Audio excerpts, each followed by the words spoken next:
తాకట్లో ఉన్న మీ బంగారాన్ని విడిపించి ఆ రోజు ఆన్లైన్ రేటుకి కొంటాం. Sharma gold company.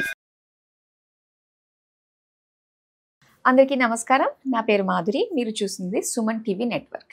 మనలో చాలా మందికి ఏ పని ప్రారంభించాలన్నా ఆ రోజు వారి యొక్క రాశి ఫలితాలు చూసుకుని దాని తగ్గట్టుగా కనుక మనం ప్రయత్నించి చూసామంటే అది సక్సెస్ అవుతుందని అందరూ నమ్ముతూ ఉంటారు.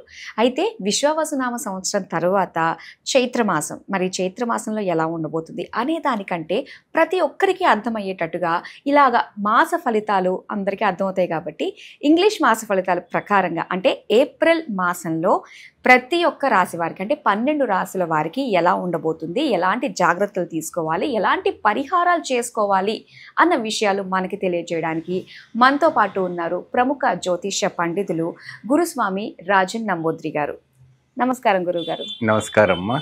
గురుగారు, మరి ఇక కర్కాటక రాశి వారికి ఏప్రిల్ మాసంలో ఎలా ఉండబోతుంది అంటారు? చాలా చక్కని ప్రశ్న వేస్తారమ్మా. ముందుగా శ్రీ మహాగణపతి దేవతాభ్య నమః. చూసేవంటి వీక్షకులకు నమస్కారం. అందరికీ మంచి జరగాలని ప్రార్థన.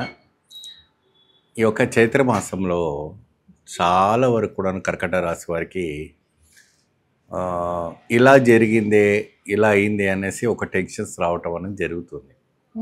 ఎందుకంటే ఈ ఒక్కొక్క ఉగాదిలో పంచాంగాలు విన్న తర్వాత వాళ్ళకు ఒక మైండ్లో ఒకటి నెగిటివ్ ఎనర్జీస్ లాగా పడిపోయింది. భయపడే విషయం ఏమీ లేదు. ఎవరికైనా ఆశ ఉంటుంది, ఈ మాసంలో ఎలా ఉంటుంది, ఈ మాసం ఈ నెలలో ఇంకెలాంటి లాభాలు ఉంటుంది అంటే కర్కట రాశి వారికి 11 లాభము, 6 నష్టము కనపడుతుంది. రాజపూజితము 3, అవమానం 2 ఉంటుంది. కాబట్టి కొన్ని విషయాలు జాగ్రత్త వహించవలసి వస్తుంది. సరి సమానంగా ఉంటుంది కాబట్టి. సో ఇటువంటి మనం చూసుకున్నప్పటికీ కొన్ని జాగ్రత్తలు పడుతూ ఉండాలి.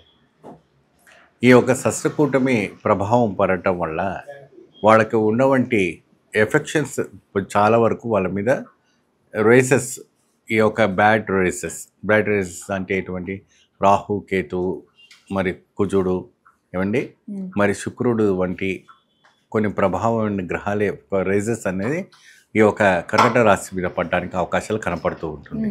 సో దాని గురించి వీళ్ళకి ఏంటంటే భయాందోళన కలగదు.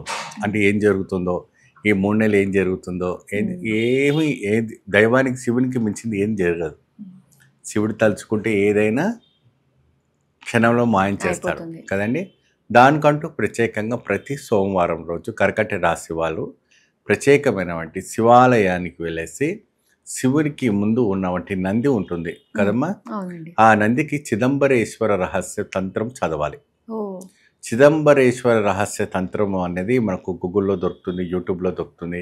ప్రత్యేకమైనటువంటి ఇది ఉంటుంది, చిదంబర తంత్రం అని అంటారు. ఆ చిదంబర తంత్ర మంత్రాన్ని చదివితే చాలా విశేషం. ఒకవేళ మన నోటికి రాలేదు అనుకోండి, అది మీరు ఫోన్లో పెట్టుకున్న ఒక నంది దగ్గరకు వెళ్ళి ప్రత్యేకంగా ఓం చిదంబరేశ్వరాయ నమః, ఓం చిదంబరేశ్వరనాయ నమః, ఓం చిదంబరేశ్వరాయ నమః అనేసి స్వామివారికి చెప్తే సరిపోతుంది. ఆ మంత్రాలు వింటూ అప్పుడు ఆ నందీశ్వరునికి ప్రత్యేకమైనటువంటి పవర్స్ రావటము, మీలో ఉన్నటువంటి నెగిటివ్ ఎనర్జీస్ ఏదైతే ఉందో ఆ నందీశ్వరుడు తీసుకుంటారట. సో అటువంటి ప్రభావికమైనటువంటి ప్రత్యేకమైనటువంటి ఈ కర్కట రాశిలో కనపడుతూ ఉంటుంది. సో దేనికైనా అంటే అంటారు కదా, శతకోటి దరిద్రానికి అనంత కోటి ఉపాయాలు అంటుంటారు. కాబట్టి దేనికైనా ప్రత్యేకమైన ఉపాసన అయితే ఉంటుంది, ప్రత్యేకమైనటువంటి ఫలితం అనేది ఉంటుంది. కాబట్టి సో భగవంతుడికి మించిన వంటి శక్తి ఏది లేదు. నవగ్రహాలు అయినా సరే, పంచభూతాలైనా సరే, ఏదైనా కూడా శివాధీనంలో ఉంటుంది. కాబట్టి శివుడికి మించిన వంటి ఉండదు. సో ఇక్కడ కర్కట రాశి వారికి వివాహం పరంగా చూసుకుంటే వివాహం కలిగే వంటి యోగం కనపడుతుంది. సంతానం యోగం ఉన్న వాళ్ళకి సంతాన యోగం కనపడుతూ ఉంటుంది. ఉద్యోగపరమైనటువంటి వెతుకుతున్నారంటే ఉద్యోగపరమైనటువంటి ఉద్యోగాలు కూడా దొరకడానికి మంచి అవకాశాలు ఏప్రిల్ నెలలో కనపడుతుంది. సో అదే విధానంగా విదేశాలకు వెళ్ళాలనుకున్నా అటువంటి ఫలితాలు ఇంకా బాగా మెరుగైనటువంటి ఫలితాలు రావాలనుకున్నా కూడా వాళ్ళకి రావడానికి మంచి ఆస్కారం కనపడుతూ ఉంటుంది.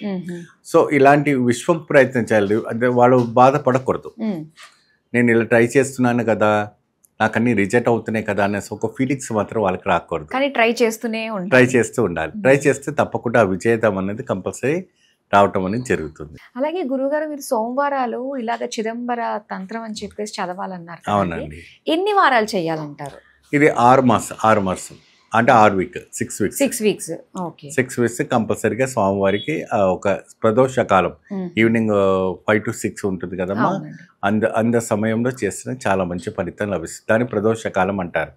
ప్రదోష కాలం అంటే ఏంటంటే స్వామివారు శ్వేత నందితో, విశేషమైనటువంటి నంది అంటే తెల్ల నందితో అమ్మ ఉమామహేశ్వర్ ఇద్దరు కూర్చొని భూమండలం అంతా కూడాను ప్రయాణిస్తారట ప్రతి సోమవారం రోజు కానీ ప్రదోష కాలంలో.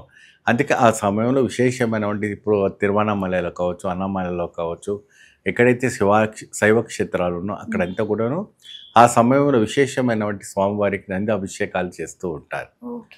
అది ప్రతి పౌర్ణమికి వచ్చే 3 రోజుల ముందు, ప్రతి అమావాస్యకి వచ్చే 3 రోజుల ముందు ప్రదోష కాలం చేస్తూ ఉంటారు. కానీ ఆ ప్రదోష కాలం అనేది ప్రతిరోజు కూడా ఉంటుంది.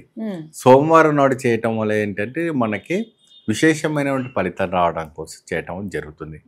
మహిళా రంగంలో ఉన్నటువంటి వాళ్ళకి, ఇంట్లో కార్యక్రమాలు చేసుకున్న వాళ్ళు కావచ్చు, అవుట్డోర్ వర్క్ చేసిన వాళ్ళు కావచ్చు, కాంట్రాక్ట్ బేస్లో పనిచేసే వాళ్ళకి కావచ్చు, నిరాశపరిసే అవసరం లేదు. మీకు అద్భుతమైనటువంటి లాభదాయకం రావడానికి మంచి అవకాశం కనబడుతుంది. అంటే మహిళలు కూడా ప్రత్యేకంగా స్వామి నందికి చెప్పవచ్చునా, దారాలకు చెప్పుకోవచ్చు. నందీశ్వరికి చెప్పేటప్పుడు వారికి మీరు గరికమాల వేసి స్వామివారికి తామ్రము, అరటిపండు అటువంటి ఏమైనా ఉంటే అవి పెట్టేసి చక్కగా నైవేద్యం పెడితే సరిపడుతుంది. ప్రత్యేకమైనటువంటి నైవేద్యం ఏమైనా ఉందా అంటే గరిక ఉంటుంది కదమ్మా స్వామివారికి. మన శివుడికి ఏమైనా చేయాలనుకోవాలనుకుంటే శివుడికి మీరు పాలు, పెరుగు, పంచామృతం కావాలంటే చేసుకోవచ్చు. అన్నిటికీ శ్రేష్టమైనటువంటి గంగా నీళ్ళు, ఆ నీళ్ళతో కూడా అభిషేకం చేయవచ్చు. ఆ చేసి కూడా స్వామివారికి చక్కని పంచాక్షరి మంత్రాన్ని చదివితే చాలా అద్భుతమైనటువంటి ఫలితం రావడానికి ఆస్కారం కనబడుతుంది. ఇంకా అంటే చిన్న చిన్న ఆపదల నుంచి బయటపడడానికి వీళ్ళు ఎలాంటి మంత్ర జపం కానీ ఎలాంటివి పరిహారాలు చేసుకుంటే మంచిదంటారు? వీళ్ళు కర్కట రాశి వాళ్ళు ప్రత్యేకమంటే మృత్యుంజయ మంత్రం, త్ర్యంబకం గజామహే సుగంధం పుష్టివర్ధనం పూర్వారు కవి వందన మృచో ముత్యక్షీరమామృత. దాని మృత్యుంజయ మంత్రాన్ని నిరంతరంగా 108 సార్లు మంత్రాన్ని జపిస్తే చాలా అద్భుతమైనటువంటి ఫలితాలు లభించడానికి ఆస్కారం కనబడుతుంది. అంటే మేము మృత్యుంజయ మంత్రం స్త్రీలు జపించవచ్చా, స్త్రీలు జపించకూడదా అన్నటువంటి కొంతమందికి సిద్ధాంతాలు ఉంటాయి. ఎలాంటి సిద్ధాంతం ఇక్కడ మాకు అడ్డు ఏం లేదమ్మా. భగవంతుడికి సరి సమానం అందరం, ప్రతి వాళ్ళు కూడా సరి సమానంగా మనం భావిస్తాం. కాబట్టి బిల్వపత్రి పెట్టండి, చక్కగా మృత్యుంజయ మంత్రాన్ని చదవండి, మంచి మెరుగైన పరిస్థితి వస్తుంది. అద్భుతమైన ఫలితాలు రావడానికి ఆస్కారం అనేది కనపడుతుంది. చాలా సంతోషం గురుగారు. కర్కాటక రాశి వారి ఫలితాలు అలాగే చేసుకోవాల్సిన పరిహారాల గురించి తెలియజేసినందుకు ధన్యవాదాలు. నమస్తే.